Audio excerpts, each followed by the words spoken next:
Well, hi YouTubers. Okay, I am recording this on the same day as number 6, Secrets of the Happiness.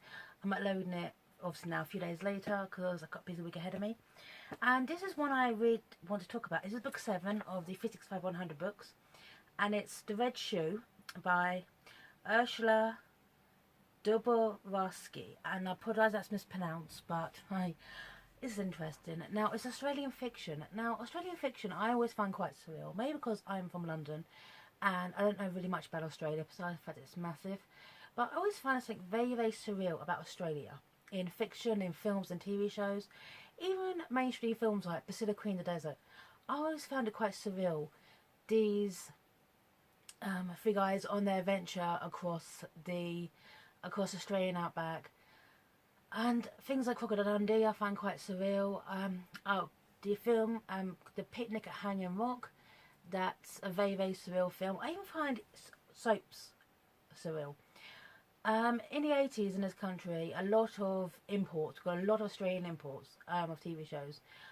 We've got Young Doctors, Fine Doctors, Neighbours, Home and Away, Sons and Daughters. I still watch Neighbours. But I always find it quite surreal how Australian culture works. I always find it a little bit strange on Christmas Day. They're having a barbecue. That's just me. To me, from an Anglo perspective, it's surreal. And this book is so surreal. It is. It's from the point of view of three girls, Matilda, Frances and Elizabeth, who are young adolescents in the 1950s Australia, dealing with the world around them. They're dealing with the Cold War. They're dealing with the aftermath of World War II. Dealing with a father who clearly has depression following his hell he went through during the Second World War. And it deals with some themes of possible adultery between the mother and the uncle. Never confirmed, but subtle hints. There's one part where the three sisters go to the theatre, and yet then the uncle and the mother go off somewhere, and they come back very, very late. But I thought it was a little bit strange.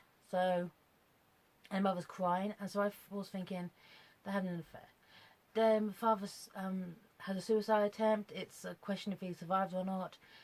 He ultimately lives, but there's surrealism running through this. It is a point of view of these three sisters, and especially the eldest one, Elizabeth, who is off school because she had a nervous breakdown. And actually, it was a bit strange for me. This is where the surrealism comes in. How, in the 1950s Australia, how a nervous breakdown of a 15-year-old girl in Australia was actually taken quite seriously. Surrealism quite there. The youngest one, Matilda, has an imaginary friend who basically is kind of her internal voice. And only she, obviously, imaginary friend.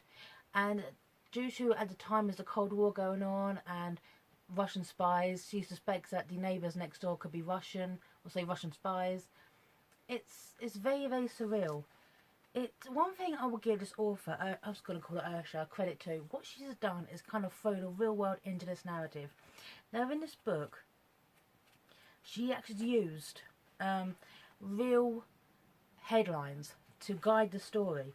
And this is a headline on the April 20th, 1954, okay, in the Sydney Morning Herald.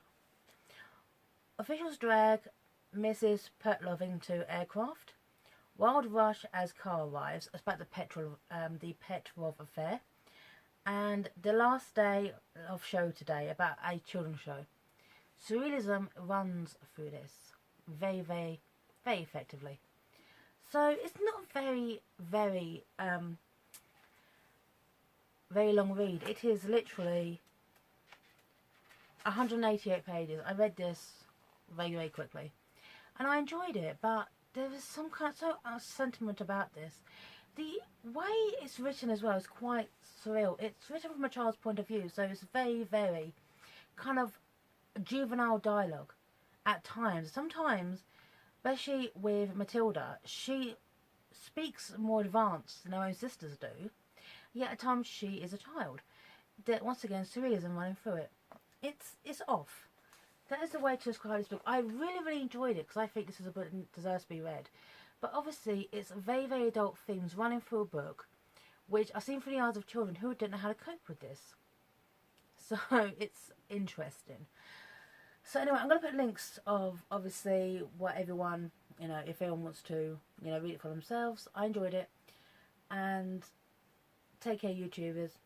and sign off. This is book 7 of the 365 100 books. Bye now.